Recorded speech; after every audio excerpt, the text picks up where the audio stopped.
In this video, we'll use factorial and double factorial to generate a Taylor-Maclaurin series sum of cosine. We begin with the dataset of cosine. Array formula, cosine of the x values from 0 to 8. And we'll chart this. So edit chart, insert chart, and we'll use scatter chart. That's a scatter chart. Use row 1 as header, column A is labeled. And customize the series, we show the trend line. That's the trend line.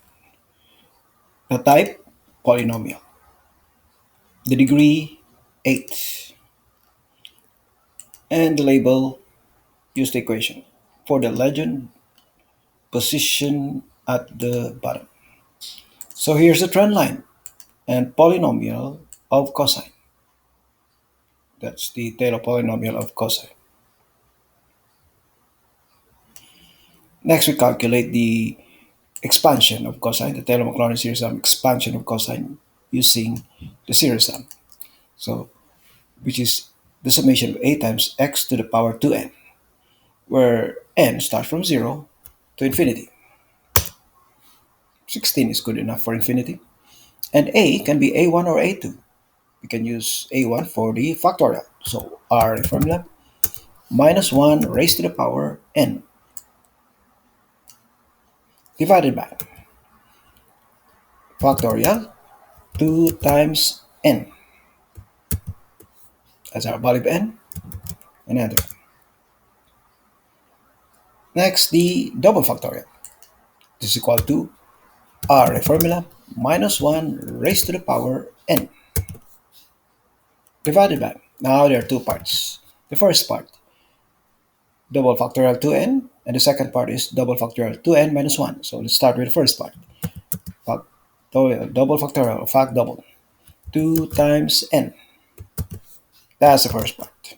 Now the second part, double factorial 2n minus 1. So double factorial 2n minus 1. 2 times n minus 1.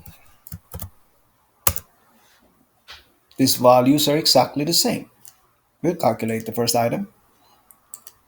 That is, if n equals 0, then 1.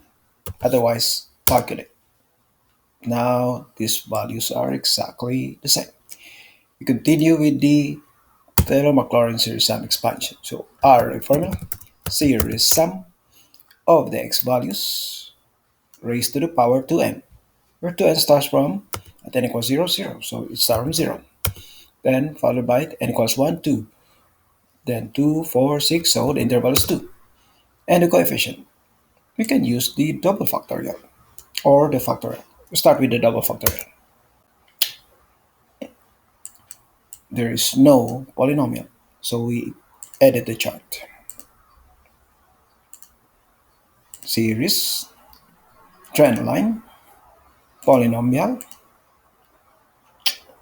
to the 8th degree. For the label, use the equation. And here you have the trend line and polynomial of cosine and its expansion.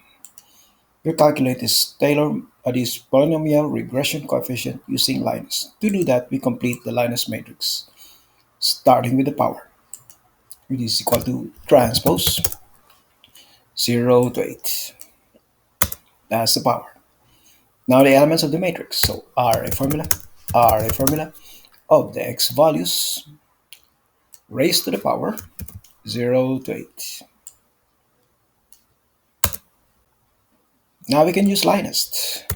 LINEST data y, this is data y, and data x.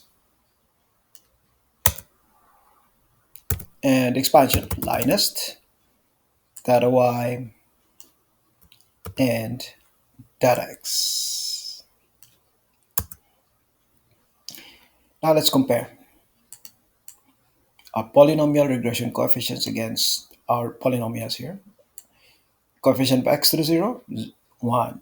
Coefficient of x minus 0.0345.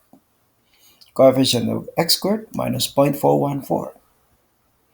Coefficient of x cubed minus 0.0795. Coefficient of x to the fourth 0.0763. Coefficient of x to the fifth minus 0.64 minus 6.44 times 10 to the minus 3. Coefficient of x to the sixth minus 1.57 times 10 to the minus 3.